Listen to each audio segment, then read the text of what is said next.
Welcome to Creative Conversations. I'm Roger Humphrey.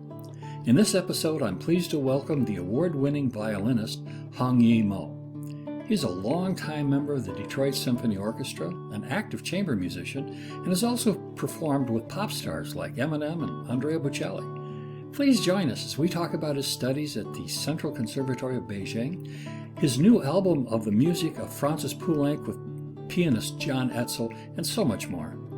Before we begin, please hit that like, follow, and subscribe button down there. And any of the other buttons that you happen to see. Also, leave a comment, please. It's an easy thing to do, and it really helps the channel a lot. Thank you. And we are welcoming to the show Hongyi Mo, the wonderful violinist. Hey, Mo, thanks for coming on. Hi, Roger. Nice to meet Mo. you. Nice to meet you too. It's very excited and then a little bit on the nervous side, but yes. We're just two old musicians shooting the breeze. So, so now you're originally from China and you studied at the conservatory in Beijing, the Central Conservatory. Is that correct? Yes. At a young age, Since 13 to 17, 4 years. 4 years. Okay, but you started before that. You started when you were very young. Yes, four and a half. Wow. So we have, of course, in the West, we have the Suzuki method. Do they have that or something similar in China? Yes. Suzuki as Suzuki? well. Okay. Yes. So showing my ignorance here, I'm sorry. So I have to say that as a classical guitarist, there is a guitar teacher, at least was a guitar teacher at the Central Conservatory, that I admire a great deal, Chen Zi, and I probably mispronounced his name, and I apologize to him and you, but No. I have seen. I've never met the man. I think I read one interview with him briefly, but I've seen his students. His students have various videos on YouTube, and they're just jaw-dropping players. I mean, they're amazing. And so, and that has to go. If it's one, it's a prodigy. If it's a bunch of them, it's the teacher. And They actually it's one of the top conservatory in China, and then it's very competitive. It's You will get scared if you go to the practice. And then sometimes I'm in doubt of myself. How did I get in? How did I possibly get in? And then so all these people, they are talented people out there. So and then it also keeps me very humble for all the time. oh yes, yes. because because in all the midterms and the finals, you will see some incredible players out there, and then I mean, sometimes you just have to cover your ear to save the confidence. Well, it's that little voice in your head that says, when somebody says you're awesome, and you think, yeah, but I know a guy I know, or a girl, who's, always, and I know always. by name, I know that person, and And so then that's frightening. and then actually, I'm a classmate with Lang Lang, and he was just sitting Oh, beside me. So when I got into the Central Conservatory, he was almost on. I think he after a month, and then he went to Curtis. So oh, he was okay. my we share a table. So two of us it was sitting in one table. He was sitting beside me, and then Wow. then I didn't know who he was, Well, but you he wouldn't was then, right? quite amazing and an amazing pianist. And then I remember he said, "I won't be here this afternoon because I have a recital to play." And I said, "What do you play?" He said, the first half I'm playing the 24 preludes of Chopin, and then the second half I'm playing the etudes of Chopin." I said, "Oh, that's nice." And he said, "Yeah, that's quite nice." Wow, that's quite a program as a child. That that was because we were both born in 1982, so that year I think he was 13. He was 13, and then and then I was like, "Is that everyone in this classroom is that style?" Or Now, are you still in contact with him at all? well, probably he still remember me, but like he was, I think he's quite famous and he came to Detroit Symphony, where I work Yeah. for several times. Yes, we do say Oh, hi, but oh, okay. yeah, yes, So you are at the Detroit Symphony, which I think is a marvelous symphony, and I've long been a fan of that particular symphony. I think they for probably 40 years, and it's just one of America's great symphonies, I believe. yes. And we have a handful, and they're all really good for their own reasons. So now you did some solo work with them as well under. First conductor I worked with in Detroit Symphony was Lena Slacking, so maestros. Okay. So how is that though, working with Slacken? Meister is well, he's the one giving me the job, so I always Oh, have to thank him for that. And then he was very professional, very fast, accurate, and then the piece he was choosing, he promoted a lot of American contemporary music, a new music which was rarely played, and he raised the awareness of some music we as the instrumentist, we normally we just focus on all the canons. sure. For me, Bach, Mozart, Beethoven, Paganini, and then Brahms, Rachmaninoff, and Mahler, Richard Strauss. Well, that's all our audition excerpts, so I Sure. have to focus on that. But there's some piece he brought to us, like John Corigliano. Like there's a lot of I think we perform a lot of new music under his Oh, direction. So that just open a lot of uh, thinking, and then that actually I would say that triggers me to be more diverse, more trying to explore different genre, different world, different space of music, because he gave us this opportunity to touch all these pieces. So I always thank him for giving us so many opportunities to perform. Some music actually are it's hard to chew. It's very hard to chew, hard to perform. But under him, it's always easy. Always really? quite very fast, very clear. A lot of music he will say it before we actually rehearse, so that makes things much more smoother. Not stop. I mean, during the rehearsal, but it's just where you need to pay attention, Uh-huh. which section need to pay attention to what before we even play it. So that make all these very difficult pieces, fly much easier.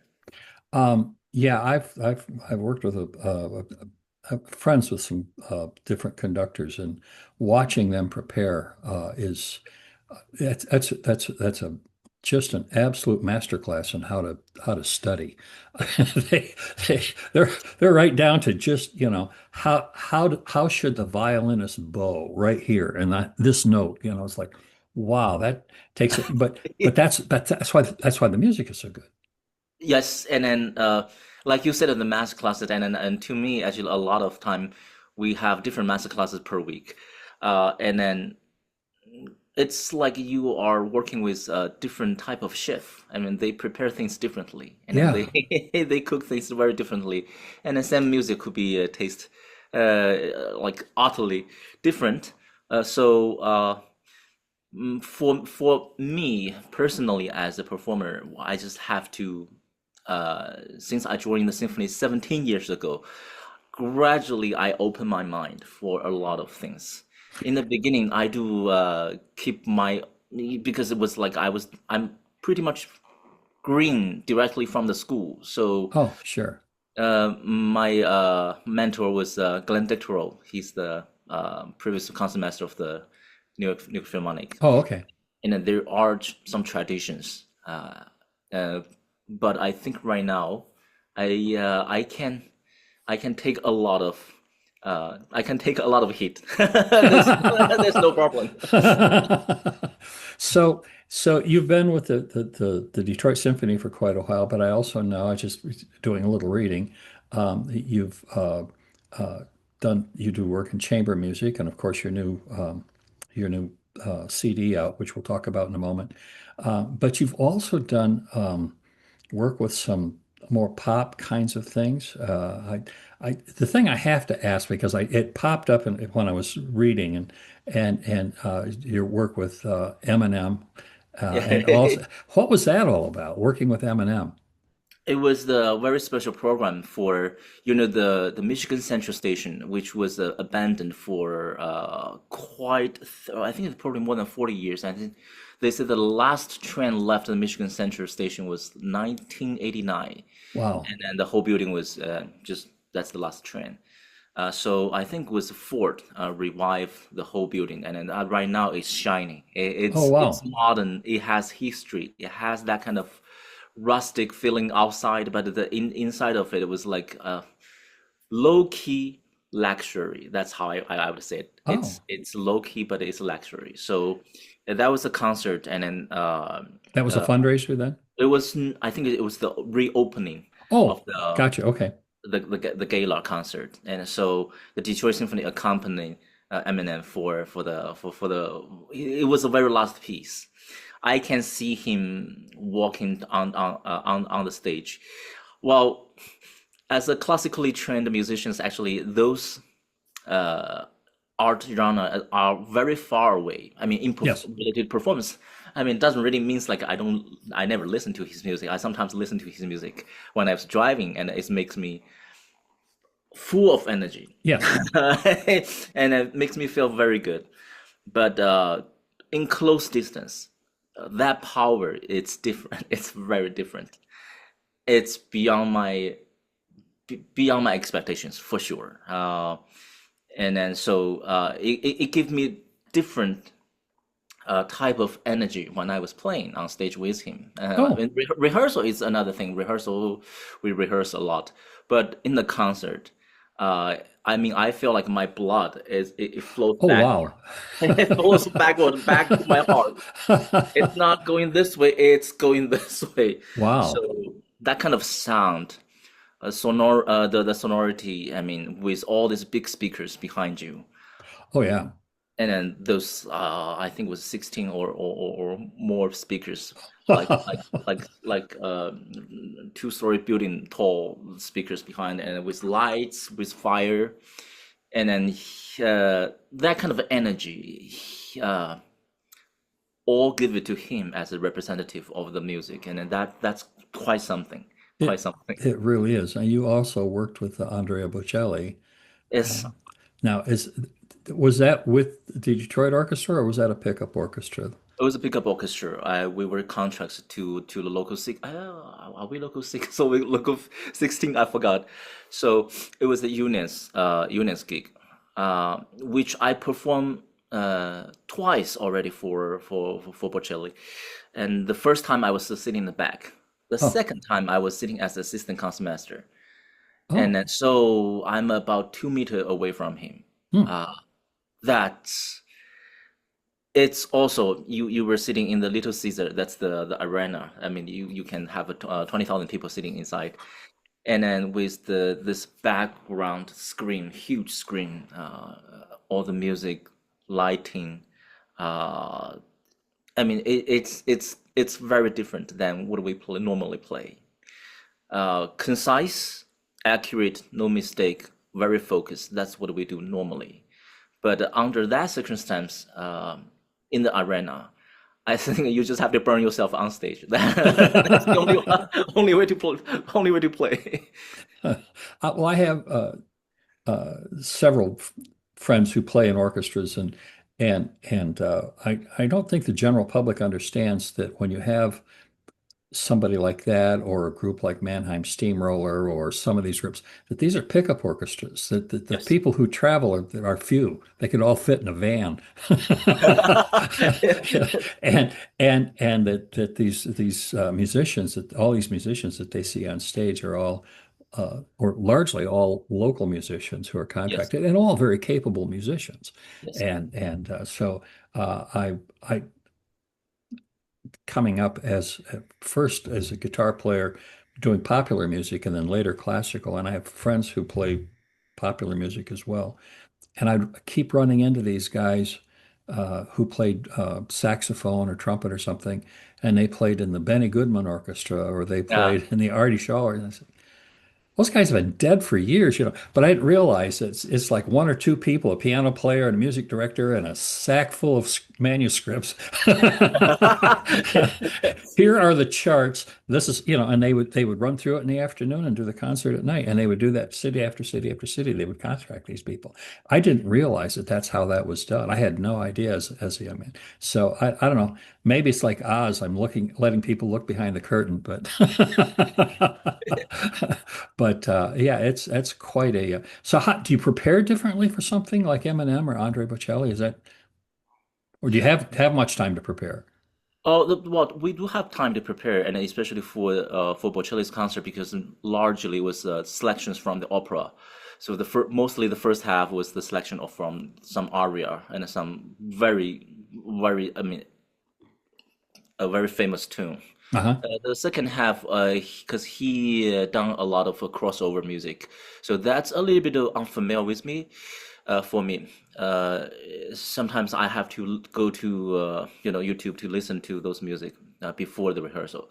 It was not hard to play, but how to play comfortably and Ah, then freely, because playing for conductor compared with playing for solo, I mean, singers, that's very different. Sometimes they might just drag very long, and you need ah. to know how to read the conductor's gesture. And we did have a fantastic conductor. He what's his name? He worked. I think he was long time partner with Andrea Bocelli. So Oh, he for the very first rehearsal, he pretty much sang all the songs in Italian, no problem. So and then we know, and then he will say sometimes he will sing differently here. Just be prepared. And then it's very easy to read, easy to play those selections, but very different in the rehearsal and in the concert because that kind of excitement, uh, electric. It feels electric excitement when you play. So your vibrato will gets much faster. Sometimes I play and I see my hand was like cannot stop. And I was like, oh wow. that's funny. That's funny. So, well, you have a new CD out, Yes. and you and pianist John Estelle, Yeah. and honestly, I was listening to it. I hadn't heard it until this week, and I was listening to selections of it. I haven't heard the entire thing, but I suspect that this is going to be definitely one of my favorites. This is an Oh, well, absolutely thank you. lovely, not just a lovely recording, but just a lovely selection of pieces, and I just kind of fell in love with it.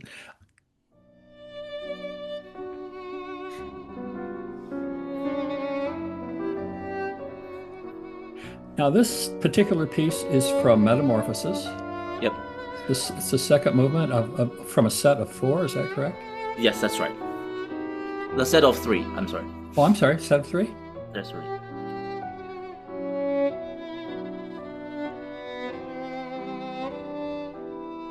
This is absolutely lovely. Now, was this originally written for solo piano?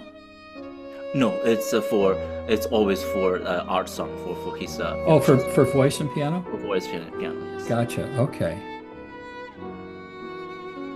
What an absolutely beautiful piece.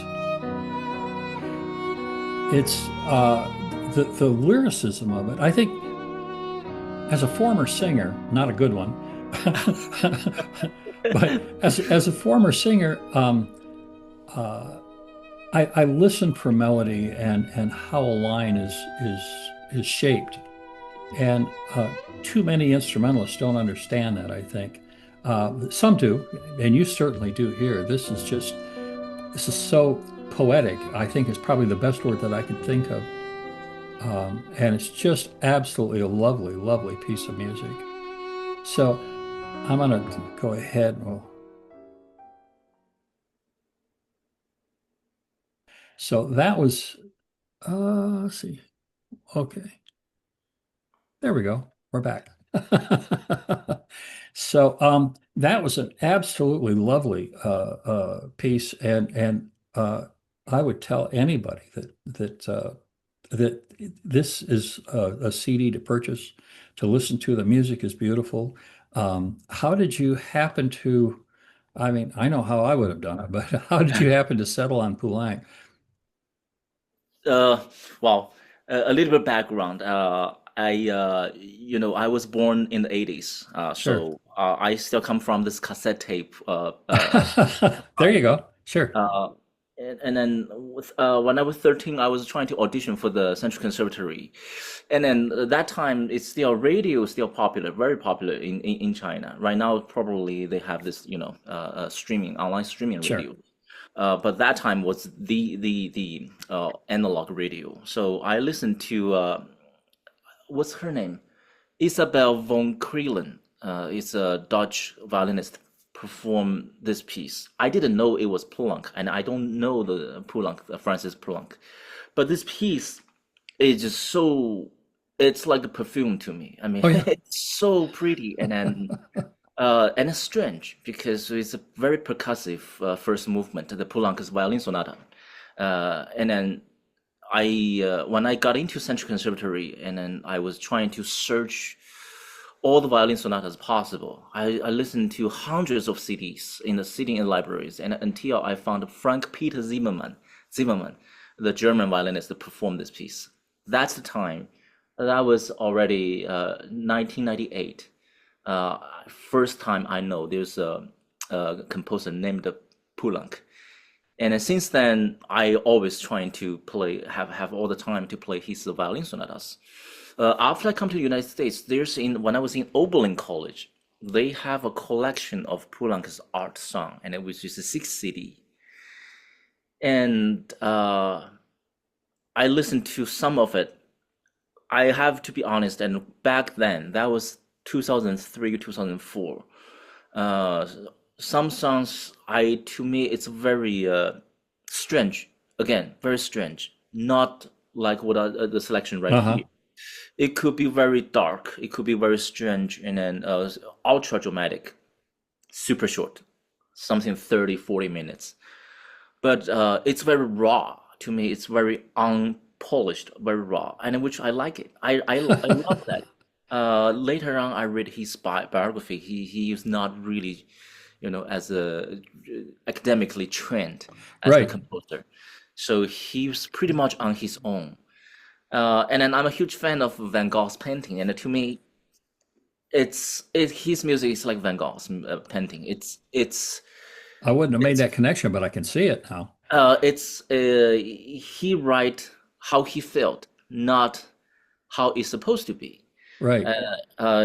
So like Van Gogh's painting, every stroke, it's very rustic and then very full of passion, full of life, every stroke, but unnecessarily realistic. And then that's how I see Poulenc, and then I just love that, and it's so raw. But until I hear this song, it's called Hotel, which is the fourth song in the CD. My God, that's perfume. It just smell good. I literally I can smell that kind of perfuming kind of the aroma. When I perform it, the most important thing is like when I was rehearsed with John Etsell, and then we can try millions different way to interpret it because all the text behind it, it give you the inspiration. This time it will be totally different the next time. So that's quite interesting. If I'm not too much considering the audience, I mean the listeners' experience, to us as performer, I think this is nutrients. I mean, this is nutrition to Yes. us as performer, as live person, as soul. That just it just again you feel the blood the blood flow back inside of your brain, and then it's a lot of fun, but not totally gibberish because the text, although it's very abstract, but I mean, the instrumental music is abstract as well. Yes, of course. So what I'm doing right here, I kind of like strip away the text, the poetry away, But to me, I mean, in the CDs, I mean, physical CDs, I'm trying to release further. I will including all the text. So for people who can have the text, that's an advantage. I'm on purposely. I think I'm getting ahead of myself a little bit. I'm on purposely making all the music a little bit on the flatter side. So yes, I'm stripping the text away. But since I'm playing not as violinistic as I'm not really imitating singers, Right. uh, I feel I want to make more space for the people listening to violin sound to perform the piece, but has text in front of them. So I believe that our human brain will support the text in a different way than singers, because singers, they just give you everything right there. Right. Right. The instrumentist give you a hint, uh, as if there's some old memory, old friend but it's not him anymore. But you know, I mean, that's him.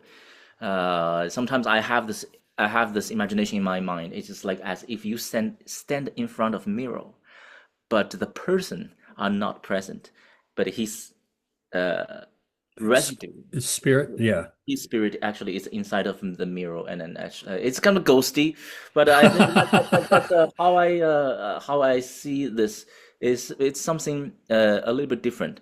I'm totally aware of a lot of people playing the art songs, but probably not in this way, not including 10 art songs in one CD. Right. So I would say that this album is more for us as a performer rather than a normal listener, because you know, instrumentists, they're normally trying to see how the listeners would react. Right. But this is, I think, would be, if I can say that, a gift to our performer, because I can totally play this music privately without anyone present, just me and the pianist. We enjoy this moment. Yeah, it's you're playing for yourself, and if other people are listening, that's okay too. That's definitely, definitely. And that's a special thing for musicians. I don't think that a lot of people understand that that we tend to focus on the music and focus on the audience a lot, and we don't always allow ourselves to just kind of wallow around and it's just it's like bathing in this music. I love chamber music. I'm a bigger fan of playing chamber than I am of solo every day. And there have been moments that I've played and I've enjoyed the music so much that the thought has consciously occurred to me. There is no place on this planet that I would rather be at this time than right here where I am. It's there's just something so amazingly special, and it's intimate, and it's giving, it's generous, it's every emotion possible, Yep. and it's all just right down to this little fine point. It's just and it's wonderful listening to it. That's how I felt about it. So now, did you settle on one particular interpretation when you were rehearsing it, or say, okay, we can do it this way, this way, this way, or this way, and let's see what happens when we turn the recording machine on? Uh, we in the studio. It was in Goshen College, and they have this wonderful, oh my God, that's like heavenly, so good concert hall. I mean, it's very inviting. But I was serious after the first day of recording. We recorded this for 3 days. I was asking myself, should I be the violinistic way to play all this repertoire, or Uh-huh. do I serve a purpose? Finally, I decide I want to serve a purpose of this recording, so I actually tuned down a lot of violinistic way to play it. Oh, okay. You know, violinist, we love this. Yeah, big old vibrato. Yeah. The bigger vibrato, the better. The bigger, the better. But for this one, uh, I think if I really imitating the vocal, I might need to use bigger vibrato. but I understand all this art song, especially for Poulenc. The essence, the most essence of this art song is not the music; it's actually the text, because that's the way he composed. He read the text for many times, many times. Sometimes he stay with text for a couple of weeks or months Oh, wow. before he sit on piano to compose. So he's a huge fan of all this Apollinaire, all this the poet. So he has huge respect. I think I should honor that aspect, but I don't sing, and then uh I cannot express anything. I have the inspiration from this how they pronounce, how they articulate, but Uh-huh. I cannot do anything. I cannot make a language. I cannot translate anything.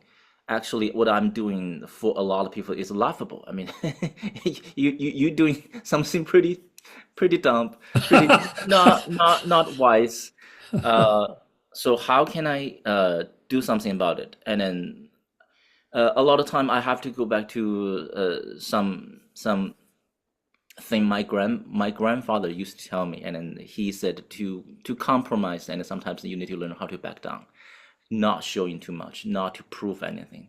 And then if you're confident of not showing more than what you have, actually people can give other people more space to express, Oh, give other elements. So I think the elements right here is the text. So that's why the CD booklet, we have 26 pages of the CD booklet. So I encourage the listener to read the poetry first before listen to it, because I think that will totally serve the purpose of what I'm doing right here. it's it is the thing I like about chamber music in general Yep. is this intimacy of it, where there's the grandeur of ballet and opera, and just the muscularity of a symphony, for example, depending on the symphony, of course. But to sit and listen to violin and piano, or a string quartet, or in my case, flute and guitar, there's instead of sitting back and having the music come at you, or having the experience come at you, it's almost a whisper, and you sort of have to lean in as an Yes. audience member, to participate in that. And I love that. As a soloist, I find that a lot with because guitar. It sounds silly to say this in this day and age, but guitar is a very quiet instrument, Yes. and until you plug it in, of course. And so to play that music, there's a sense where you have to listen, Yep. and people aren't used to doing that. Number one, they're not. Instrumental music makes people listen, and they don't want to. They just want to hear it, but they don't want to listen to it, and and allow it to slant. So the music has to do all the work, and but I think the best experiences are when they're shared between the audience and the performer, and I felt that in the Poulenc. It was like, wow. I just kind of lean in a little bit, even with the headphones on, I'm going leaning in a little bit. It's beautiful. It's absolutely beautiful. And I have to confess, I don't know that much about his output, his music at all. So guess what I'm going to be doing this week? He I would be doing a little. I'm going to start getting into it, not because I gotta, but because I wanna. And it's beautiful music. he has one. If I remember correctly, he has 156 songs. Wow. I which is not a lot compared with Schubert and Schumann. Yeah, but it's still that's pretty good output. I listened to every one of them, uh, and I came up with 20 songs, and I present these songs to my producer Alan Bice, and he's I luckily to work with him. He was a two-time Grammy producer Wow. winner, and then so he said it's too long, way too long. You have to cut. You have to choose wisely. So that was a very painful time, and he said you have to understand, uh, people nowadays with all this TikTok short video, with all this short video things, their concentration is getting much shorter. And while it's good that Poulenc's song is very short, I mean that serves the service, it served the time well. Most people can have 40 seconds or 1 minute concentration on your music. That's doable. But your album, if it's all his art songs, you will teach a lot of other listeners as well. So it's wise to add a little instrumental music in his in this album. So I listened to all 156, and I have to say that I do have a concern of whether people is going to be uh, like his other of his art songs or not, because that was very strange, very strange. Because the poetry might be strange as well. So I gradually come down to 10 pieces, and then I have to say that all these 10 pieces are every one of them are super pretty. They really are, and so I'm assuming that something of a reflection on your own personal taste as well. So, Yes, yes. so that's wonderful. Now, have you and John Etsell been able to perform some of this music live for live audiences in concert or recital? Yes. Actually, it was during the pandemic, and then so the symphony doesn't work as usual. So I Sure. actually did the DMA, Doctor of Music of Oh, Art, okay. with the Sure. University of Michigan. So that was part of the music was my recital, Oh, dissertation recital. I used it. I use the hotel, and then there's another song I use. Only two songs, and then actually people love it. People love it because the melody, the harmony itself, it's so beautiful. Uh, I was originally trying to title this album Hotel, okay. uh, because I was trying because that music I was really associated with me was to the novel I was reading by Proust. Well, I think what was the title? I know the title in Chinese. I don't know the title in English. Uh, it's like Proust's novel. It's Sure. very the text is like I was in the hotel, and then the afternoon sun shoot in the hotel and then move very slowly. The Uh-huh. sunshine move very slowly. I don't want to work. I just want to smoke. So the you will see the music and then actually really resemblance of the smoke move very slowly and then with the golden afternoon sun in some like apartment like a balcony apartment in Paris. Wow. You will see that. So I that image always it's daily life. It's nothing epic. It's daily life. You will sense this on the street, in the market, in the bedroom, or anywhere, probably. So that really touched me. Huh. I feel like as a classical music performer, we are pretty tensed up. Uh, Indeed. for achieve this perfections, we actually work a lot. We spend a lot of energy, time, concentration to be as perfect as possible. But there's probably much less time for us, even for a moment, to totally relax down and to have the music to just breathe. This relaxations. So I on purposely make this hotel piece actually even slightly slower than the singer because I mean we can just pull the bow as Oh, long yeah, as sure. we like. Singers they have to breathe. For me, Unfortunately. unfortunately, for us actually it's much easier. So I want to use this piece as a title piece, but John and then Alan Bice was telling me that because everything you do in this album is kind of metamorphosis. It's a transformation. You are using violin to interpret art songs. You are playing the oboe sonata with violin, and the Poulenc's violin sonata actually is not a traditional sense of violin sonata. Although it's three movement, but the element it's vocal and then pianistic or percussive. It's not like what we normally sense, like Beethoven or Mozart, classical structure violin sonata. So everything is transforming, everything is changing.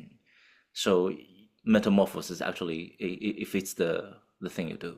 It's an absolutely wonderful CD. So I really wanted before we say goodbye, I want to touch real quickly on the idea that you do teach, I do, yes.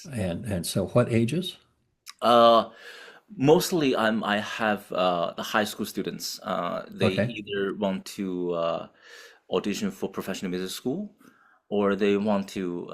The two of them actually are in their own school concert masters, so they want to be more present in their school.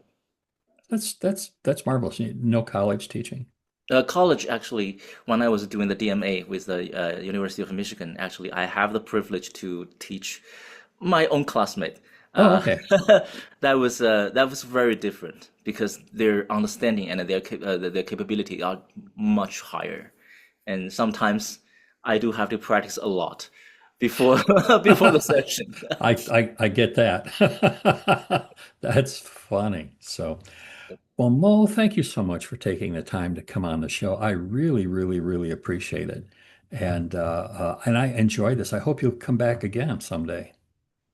I it's my honor, and then I really do, and oh yeah, and then off after this album, there's some other albums actually are on the list. Uh, Oh, bring it John, on. Talk to me. yes, well, John and I actually were trying to we're trying to touch other art song lead or German leaders like Schumann, Uh-huh. Schubert, Korngold, Ravel, Debussy, Wow. Fauré, and in the future possible to touch some contemporary 20th century uh, art songs. And then I think this is the project we want to do for performers.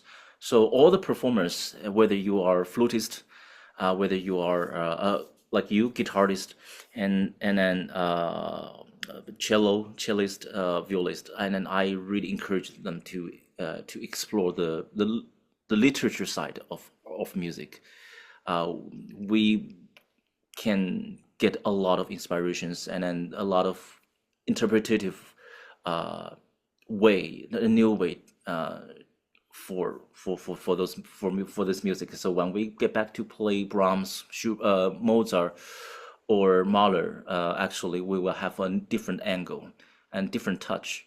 So that's the idea, and then I hope this album can. Okay, Uh, so I know the assignment. yeah, yeah, that's this Got assignment. my homework.